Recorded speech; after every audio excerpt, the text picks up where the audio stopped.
I'm going to start with a question and ask all three of them to respond to it. The question that I would like to pose to the three of you is, writing is sort of a solitary event.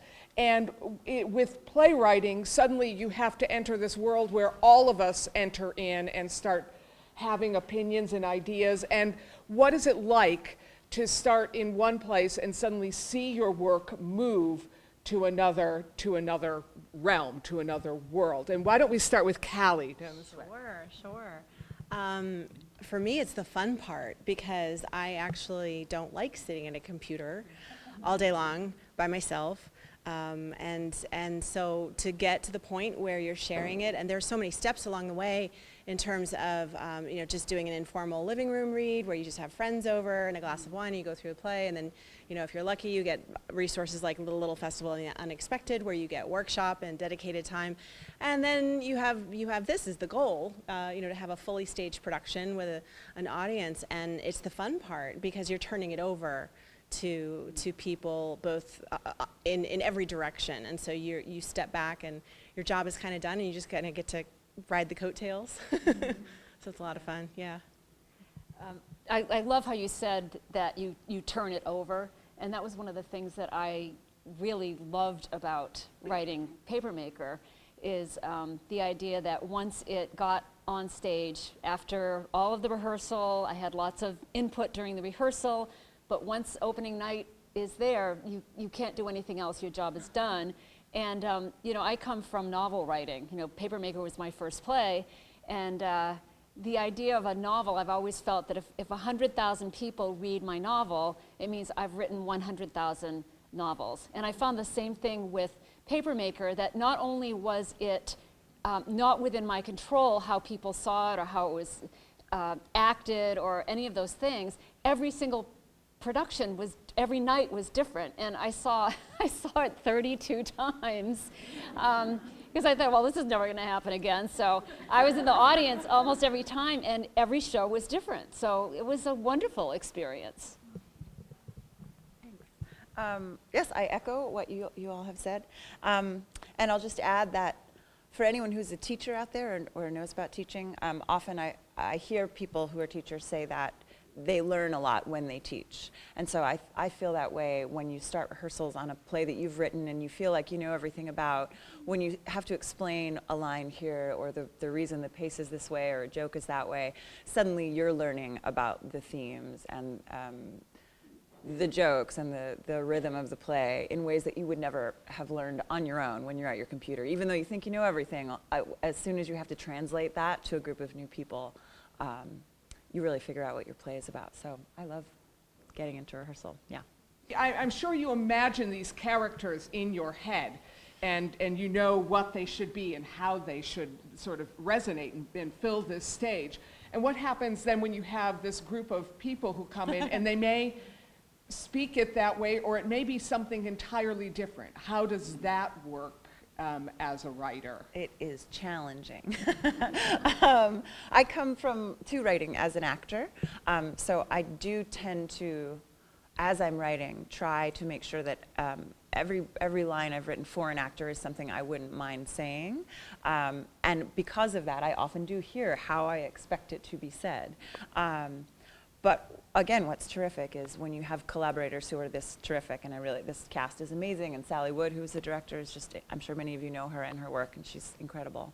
I feel like they fill in some gaps that I didn't know were there, or they suddenly, the actress who plays Lisa brought so much heart to that role, and I think when I was writing it, I thought of it as sort of the comic relief, but of course there's a lot in there that is more whole, and she did that, and I think all the actors did, but just as an example. So yeah, I'd say it's beneficial.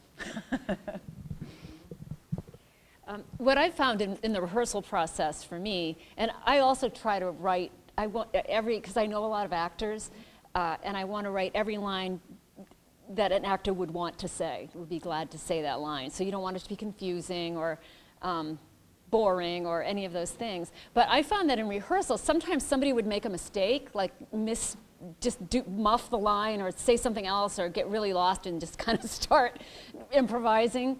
And I would think, oh, I really like that. And I would start, I had my, I don't know if you did, Brenda, but I had my laptop and my printer in the rehearsal room. And I was literally rewriting as they were going. And, but I embraced that process so much because you know, novel writing is very lonesome work.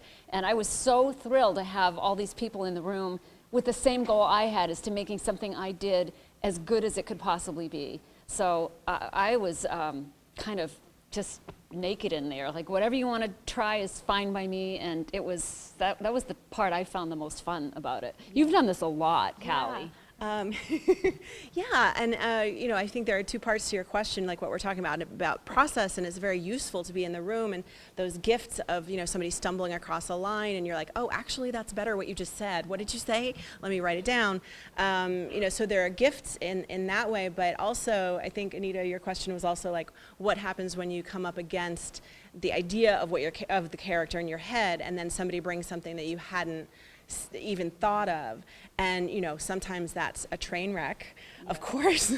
And then you have to work on negotiating, you know, how you're communicating. If it's not clear that it's on the page, then you have to go back to the script and get what you want across. But then sometimes it's another amazing gift, because you know, you'll see, you know, like you just said about the one character, Lisa, that there's so much depth in there, and of course there isn't a character like that. But you know, sometimes we don't, you know, when we make it, we don't really see all of the potential that's there. And actors are such gifts because they have to breathe it and live it and make it come alive in a way that you know, they bring just so much heart to the process that it's really, really helpful. So yeah, it's all helpful, it's all good. One thing I really loved about your play, Brenda, is the minor characters, Lisa and the PA, I can't remember his name now, but I love it when the minor characters have whole lives as well. And I really appreciated that a lot about this play, that they're not comic relief. They're funny as hell, but they're not there for comedy. They're there to shore up the story, and then in the meantime, they end up having stories of their own, which I really appreciated a lot. It was very nice writing. Speaking of that, the set was unbelievable. Oh my gosh, I hadn't read the program, and I thought that has got to be an Anita Stewart set, and it was. I'm so grateful that both Anita and Sally brought the energy and movement to the piece that it had. I live and run a little theater on Cape Cod where it's very small, so our staging is minimal often.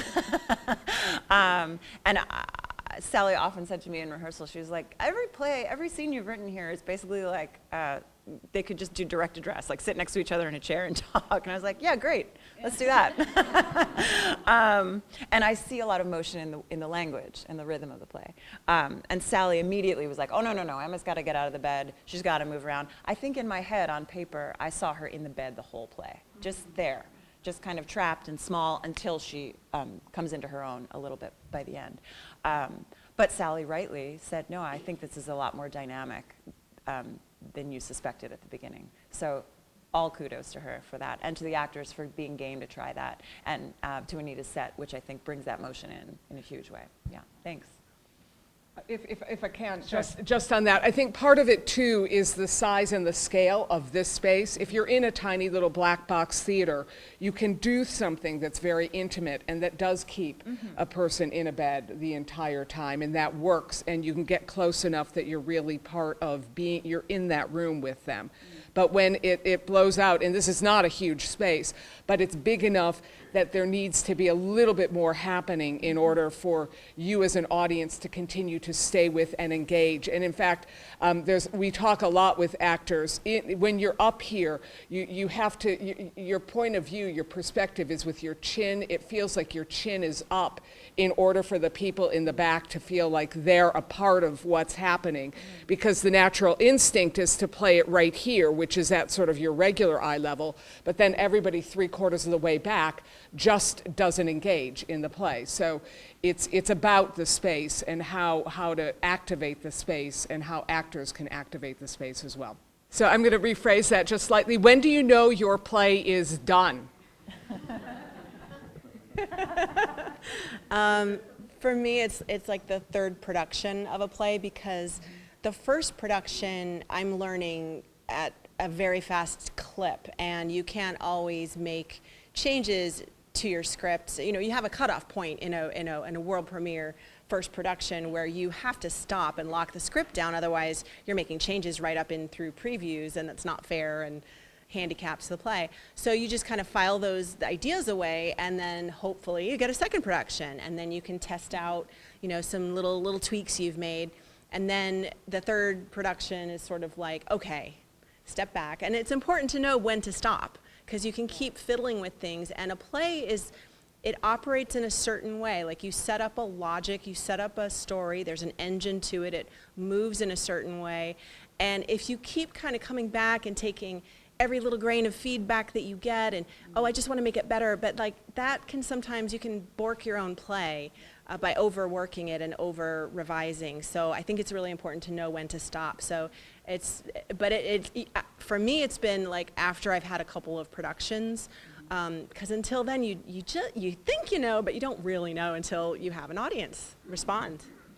I just saw the second production of Papermaker, which was at the Penobscot Theater in Bangor, and I was holding my breath because I loved the cast I had here, and you know, everything was different. And it was a wonderful production. Some of the interpretations were different. It was a different director, but I was very glad to see. All I wanted to know is whether it would hold up with a different cast and director, and it did. So that's the information I needed. And it was very interesting because Maine is Maine. The director emailed me while they were in rehearsal and said, and he had seen a very early draft of it that he directed at Mad Horse Theater for a very small reading, just to find out if it was a play, really. It was for me. And he emailed me and said, you know, there was some lines that you took out that I kind of missed, and I wondered how you would feel about putting them back in. And I said, do whatever you want. I'll just go and hear it, and if I notice it, in a bad way, it'll mean it was good that I took it out. And honestly, I don't even know. I asked him to send me a script because I hadn't read it in 2 years. Right. So I didn't know what he put in or out. And so I'll get his notes on the script. I think there were maybe 5 or 6 lines that weren't in this production that were put back in the Bangor production. So I got the information I needed. It's getting another production at the end of the summer. And I think after that, I'll know what I need to know about what the final script is going to be, because I don't want to have 5 different versions of this play out there, you know, so. Yeah. I'm going to give the unpopular answer of saying, I think it's done like before I go into rehearsal, and I'm wrong. I'm usually wrong. But then once rehearsal's over, I'm like, no, it's done. And I'm wrong again. So for me, a big part of the challenge is, and you touched on this a little, is translating what happened in a production you felt was right to the page, to the text. And it's very, very difficult because you don't want to overload on stage directions, you don't want to overload on italics. As an actor, that drives me nuts, you know, and I think as directors, it drives people nuts when it's so specific. But at the same time, if you don't, if you can't manage to get that tone into like the literal text, things go wrong, and I've definitely seen that happen. So that often is the next step for me after a production, in between productions. And that I never feel bad about tweaking. I'm happy to keep tweaking that until it really reflects as a document what the play could be.